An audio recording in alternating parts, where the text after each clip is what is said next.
हम सारी दिशा ही पाश्चात्य षड्यंत्रकारियों ने मोड़ दी और हम उस दिशा को स्वीकार भी कर बैठे। बच्चे को A for apple, B for baby और ये कहते कहते हमने जी फॉर गॉड कहना शुरू कर दिया। अब आपसे कोई गलती हो जाती तो अक्सर लोग कह देते हैं गॉड ब्लेस यू। अरे भाई गॉड क्यों, ईश्वर क्यों नहीं, भगवान तुम्हारी रक्षा करे, ये भी तो कह सकते हो। जी फॉर गणेश भी तो हो सकते हैं, जी फॉर गुरु नानक भी तो हो सकते हैं। लेकिन हमने कब पाश्चात्य लोगों के षड्यंत्र को अनजाने में स्वीकार कर लिया। अरे जब वो ईसाई तुम्हारे कन्वर्ट हो जाए तब उसे आप जी फॉर गॉड पढ़ाएं, यस फॉर शेषनाग क्यों नहीं पढ़ा सकते हैं। अरे जब हम यस फॉर शेषनाग पढ़ाएंगे तो बच्चा पूछेगा कि शेषनाग कौन है, तो हम उसे कहानी सुनाएंगे कि जब 4 युगों की सृष्टि समाप्त हो जाएगी तो अंत में जो शेष बचेगा वो नाग होगा, इसीलिए उसे शेष नाग कहते हैं। और इसीलिए उसकी प्रतीक में कहानी है कि शेष नाग के फन पर टिकी है ये दुनिया। और जब हम उसको उस प्रतीक रूप में पढ़ते हैं तो समझ में नहीं आती है, हम उसे पाखंड मान लेते हैं। और फिर पाश्चात्य लोगों के वामपंथियों के देखा देखी हम अपने धर्म और अपने धार्मिक ग्रंथों की अवहेलना करने लगते हैं। अरे भाई उसके पीछे जो कॉस्मोलॉजी है, जो ब्रह्मांडी विज्ञान है, उसको समझिए।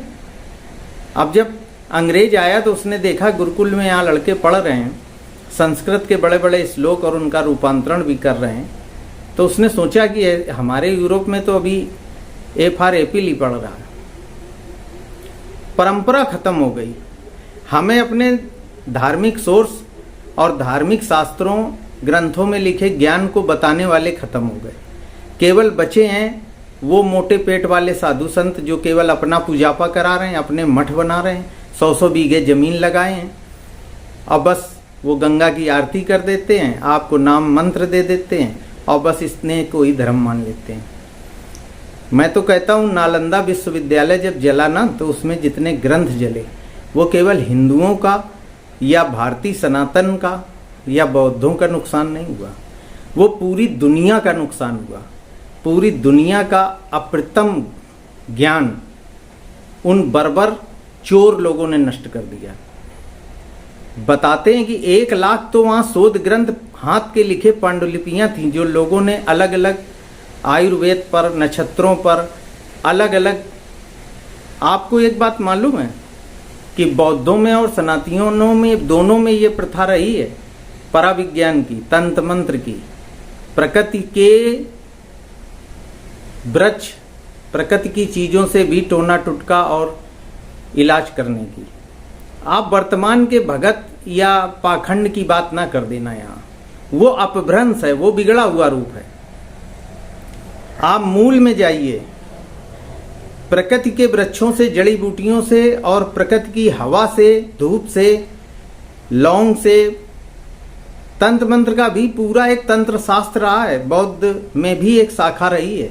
नागार्जुन ने इस पर बहुत काम किया, उसके पहले बौद्ध साधुओं ने काम किया।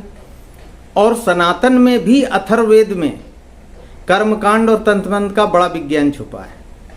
वर्तमान समय में कुछ लोग उसको झोला छाप की तरीके से इस्तेमाल करके लोगों को ठग रहे हैं, उसको देखते हैं आप, इसलिए अविश्वास करते हैं। एक विद्यालय, एक विश्वविद्यालय की जरूरत है।